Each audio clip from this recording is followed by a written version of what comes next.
The Grumman F-14A IRIAF Tomcat is an American interceptor operated by Iran that has seen service from the Cold War until today. In real life, it stands out as the antiquated backbone of the IRIAF, while in War Thunder, it stands out as a unique fighter with a lot of potential. In this video, we'll take a look at the Tomcat, going into its history, its state in War Thunder, and how to play it.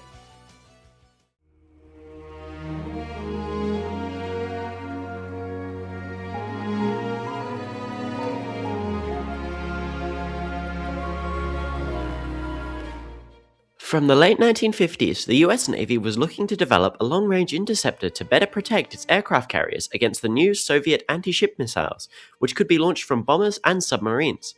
This led to the idea of a fleet air defense aircraft with a radar and missile kit better suited for long ranges than the F-4 Phantom, allowing it to intercept aircraft and missiles at long ranges.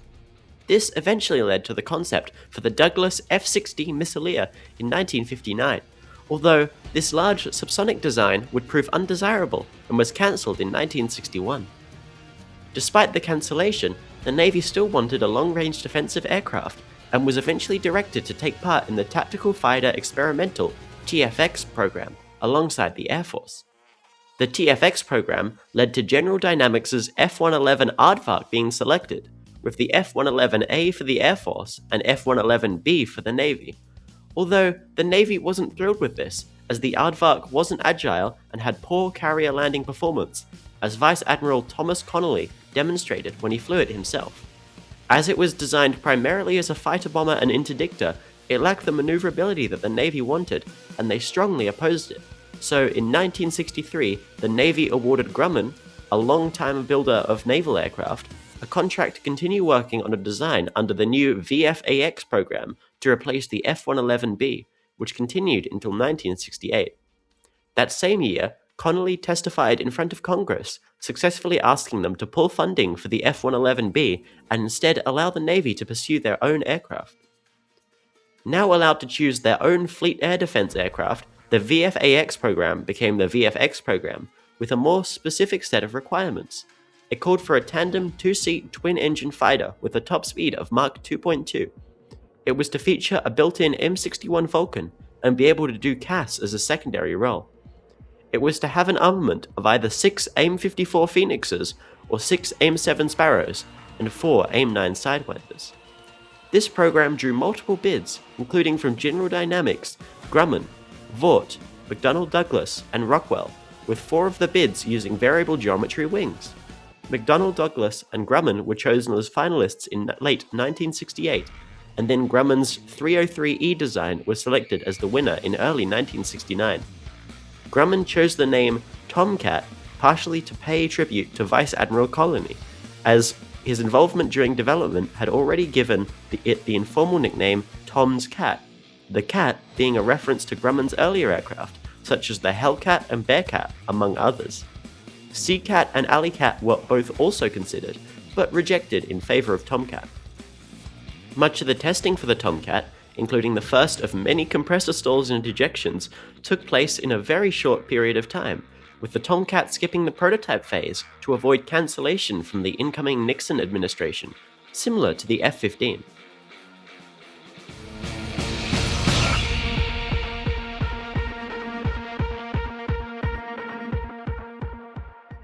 The F-14 first flew on December 21, 1970, less than 2 years after Grumman was awarded the contract, and the Tomcat entered operational service in 1973. The Marine Corps was initially interested in it to replace their Phantoms, but pulled out when the Navy decided not to develop much of a ground attack capability, instead deciding to wait until the upcoming FA-18 was ready. The F-14 itself featured the same Pratt & Whitney TF-30 engines from the F-111, which were actually from the subsonic Missileer we mentioned earlier, but adapted with an afterburner to become the world's first production afterburning turbofan. Also from the F-111B, the Tomcat featured the AN/AWG-9 radar, which was a remarkably advanced system for the time that featured track-while scan, as well as having a look-down, shoot-down pulse Doppler mode. This featured quite well with the AIM-54 Phoenix, which was the first operational active radar homing air-to-air missile. When combined, they made the Tomcat the first operational plane that could simultaneously engage multiple targets, perfect for finally fulfilling the Navy's need to counter waves of Soviet bombers and anti-ship missiles. While the F-14 certainly had a notable service life with the US Navy, including the notorious Lancaster incident, the focus of this video is on the Iranian one. Although, if there's enough interest, I may make a follow-up video on the Tomcats in the American tree in the future.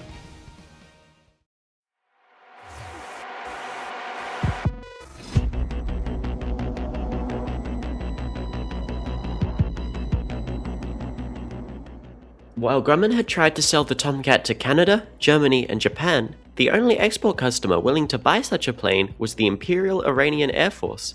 In the early 1970s, Iran was looking for an advanced fighter capable of intercepting Soviet MiG-25 reconnaissance flights, and a 1972 visit to the Shah by Nixon meant that Iran was offered the latest in American military technology. Iran did initially select the F-14, but also offered McDonnell Douglas a chance to demonstrate the F-15, which they did, but without managing to beat out the Tomcat, for which an order for 80 was placed, as well as over 700 Phoenixes. Iran's first F-14 arrived in early 1976, and over the next 3 years all but one arrived, while Iranian crews were being trained in the US. This wouldn't last, however, as relations between the US and Iran would shatter with the overthrow of the Shah in 1979, where the interim government of Iran cancelled most Western arms orders, and the Air Force was renamed to the Islamic Republic of Iran Air Force, the IRAF. Iran's Tomcats weren't destined to serve as hangar queens, however, as the very next year the Iran-Iraq War started, where they'd see extensive use and heavy combat, with its first kill being in 1980 against an Mi-25. Towards the start of the war, the Tomcats were initially used as makeshift AWACS to help other, lower-end aircraft with target acquisition, and were crucial to defending vital areas such as the oil infrastructure and the capital, Tehran, often with the support of in-air refueling tankers. As the fighting continued to escalate from 1982, the Tomcats became more and more involved in the combat itself, performing quite well, with the AWG-9 and the AIM-54 contributing hugely to its effectiveness. The number of kills the Tomcats got, as well as the number lost, were greatly exaggerated by both sides. Iran claimed their F-14s at least 160 kills, whilst Iraq claimed they'd managed to shoot down 70 Tomcats. More reliable numbers put these at 55 kills to around 16 losses, 7 of which were due to accidents. At least one was also delivered to the Soviet Union in exchange for technical assistance. The Tomcat produced a number of aces during the war, including a number of notable ones such as Jalil Zandi, who was credited with 11 confirmed kills during the war. One of the more tragic moments for fans of the Tomcat came shortly after their 2006 retirement in the US, where in 2007, the US's remaining F-14s were shredded to ensure that Iran wouldn't be able to acquire spare parts. Even the ones preserved in museums have had parts broken to prevent them from ever flying again, which is why you'll never see one at an airshow. While Iran was able to keep enough of a stock of spares to actually increase the number of airworthy Tomcats they had, despite the US's best efforts, they weren't able to get spares for the weapons. With stocks on the Phoenixes running incredibly low, in 2012, Iran's Mehrabad Overhaul Center delivered an F-14 with local upgrades. While initial attempts were made to fit the R-27 SARH missile, this was unsuccessful and was only ever displayed on the pylons. Instead, Iran decided to use their greater stock of MIM-23 Hawk SAMs to improvise new missiles. This resulted in 2 missiles, the Sejil, which was essentially just a Hawk with SARH guidance and was abandoned as the Tomcat could only carry 2, and the Fakor 90, which appeared to use the motor of the Hawk, but a similar, if not the same, seeker as the Phoenix. Pre-production examples were delivered in 2017, and an order for 100 was placed in 2018. The Tomcat saw service as recently as 2015, when they were reported flying escort for Russian bombers attacking Islamic State targets in Syria. 10 years on, in 2025, the most recent use of the Tomcat has been 5 that were destroyed on the ground in Israeli airstrikes. It's unknown if they're still flying, as by now the airframes are approaching being half a century old.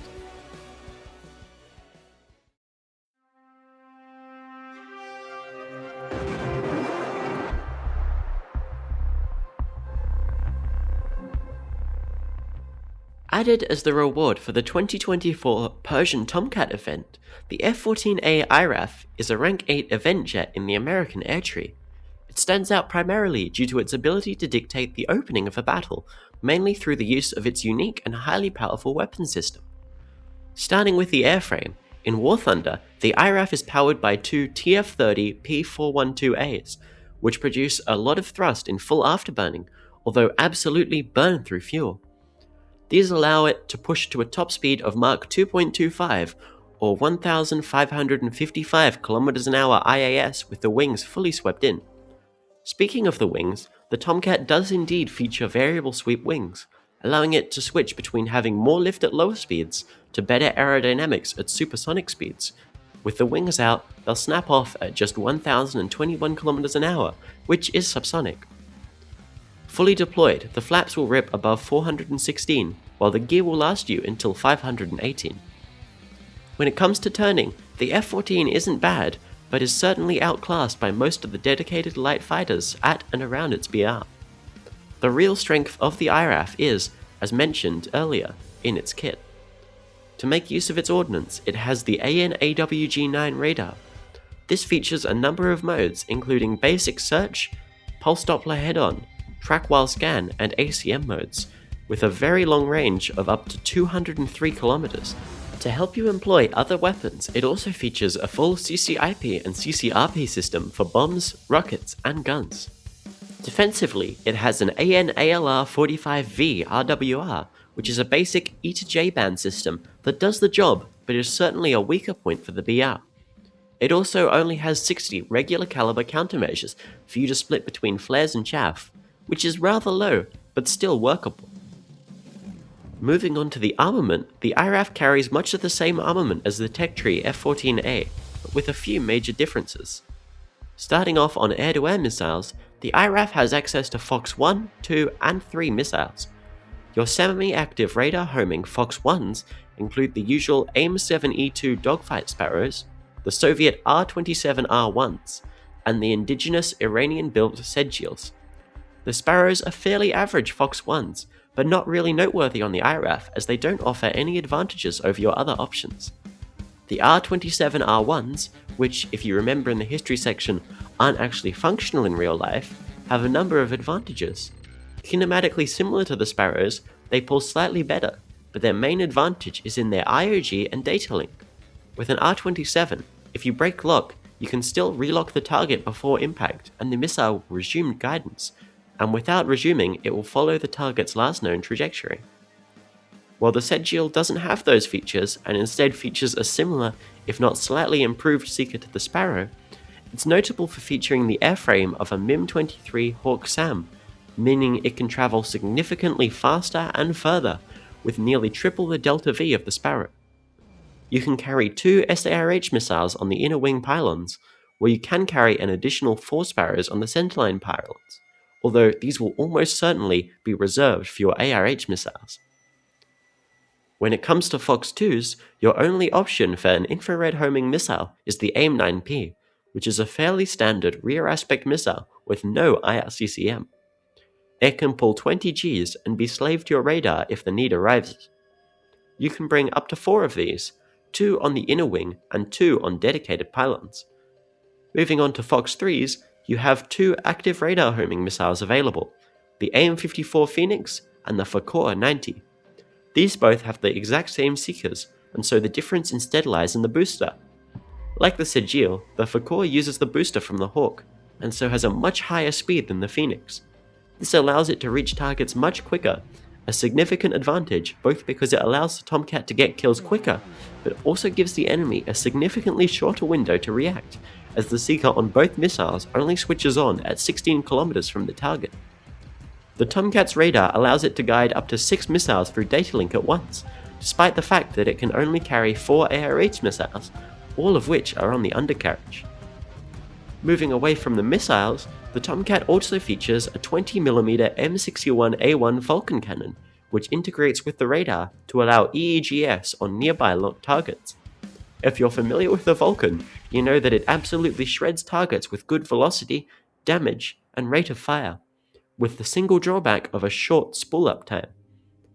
Onto ground ordnance, the Tomcat only has one atop the Tech Tree F-14A, the Yasser rockets, which are unguided rockets that you can carry two of, although calling them rockets feels like doing them a disservice, as they are actually just Hawk SAMs with the guidance and warhead replaced with an M117 750-pound demolition bomb.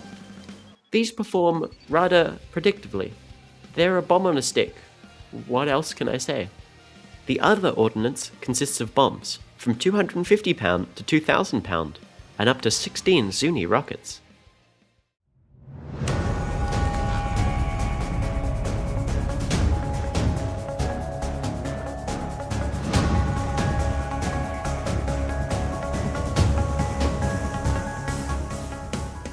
In Era B, the F-14A IRIAF sits at 13.0, where it's fairly strong, especially in the early game. When spawning in, I'd recommend bringing around 40 chaff and 20 flares, and at least 70% fuel. In terms of loadout, bringing 4 Fakor 90s and 2 AIM-9Ps is generally best, with a choice between R27R1s and Sigils, depending on personal preference. R27s are generally stronger as their better seekers allow you to relock, which is quite important with the F-14's radar. The Sigils, on the other hand, lack data link but have longer range, which makes them somewhat redundant if you keep a Fakor for later in the match. Upon spawning in, I recommend to start climbing straight away at an angle that keeps your speed high. You're going to want to set your radar's range to 93 km on most maps, which usually places the enemy team right at the top of your scope. While climbing, gimbal your radar down so that it's initially above the main swarm of players, so that you grab other planes that are also climbing. Your Fakors can be launched at most ranges, so the distance at which you launch depends on your match, and especially if you're up-tiered or down-tiered. If you're facing a full up-tier and a lot of ARH missiles, you might want to launch earlier. You're more likely to get hits if you launch them closer, as there's less time for your enemy to react, as they'll have more energy, and your radar will have an easier time keeping the TWS on them. If you're down-tiered, or your RWR is quiet, you can close to under 40 km before you start launching. Once you launch, you want to pull into a crank, which is where you keep your missile targets at the edge of your radar screen until the missiles are close enough to use their own radars, which is denoted on your radar screen by the dashed line becoming a solid one.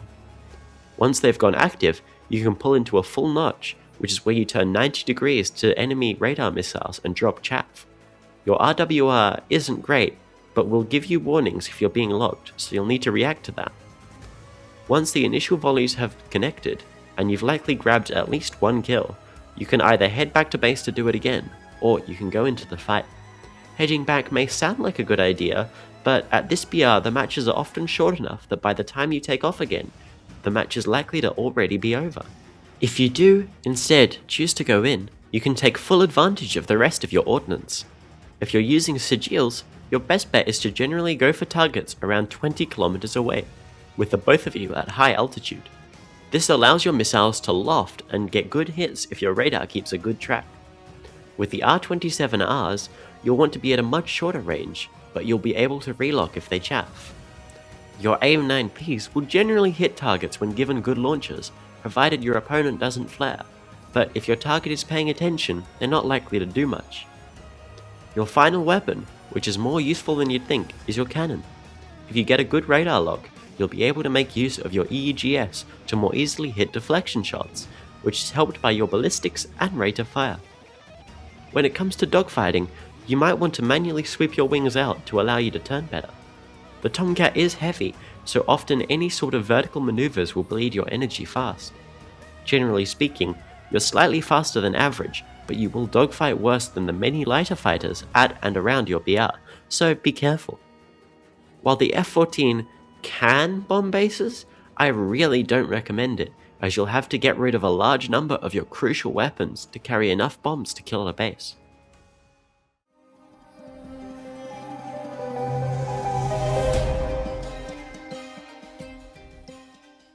In Ground RB, you'll find the F-14A IRIAF sitting at 11.7, where it doesn't have a huge lineup, as there's only one MBT at the BR, with there being much more at 12.0.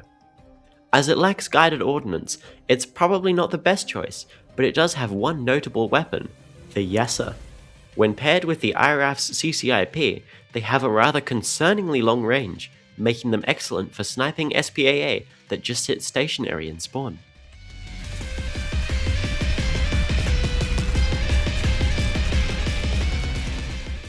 Once you've got the F-14A IRAF, you're going to want to spade it. First up, grab flares and chaff.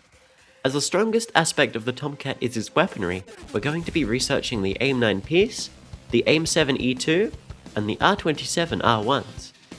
From there, go for new boosters to get you to rank 3, where you can grab the Sigils, the G-Suit, and the Wings Repair to get you to rank 4. From there, get the Fakor 90s, which get your main weapon spaded. Next up, grab Engine, Compressor, Cover, Airframe, Fuselage Repair, and EFS. If you're playing Ground RB, grab the LAU-10A and Yasser rockets, but if you're just playing Air RB, grab the offensive 20mm and the new 20mm cannons first instead.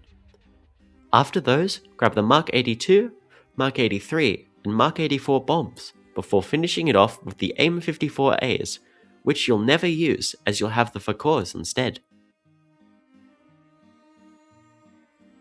And that's it for the F-14A IRAF as it currently stands in War Thunder. There are other Tomcats in game already, such as the F-14A and F-14B, so if there's interest, I may cover those in the future. Regardless, I hope you've enjoyed watching this video as much as I enjoyed making it. If you have, then liking and subscribing would go a long way, and really help me to continue to grow this channel. There'll be a poll up in my Discord, link in the description, if you'd like to vote for the topic of the next video, or just join my community. As a brief personal update from me to close off, I'm happy to announce that as of a few days ago, I have finally become a Gaijin partnered content creator. I couldn't have done this without all of you, so thank you. This means that, starting in a few videos' time, there'll likely be a more diverse spread of planes that get War Thunder guides from me, so stay tuned. And that's all from me. I've been girltwink, fly safe.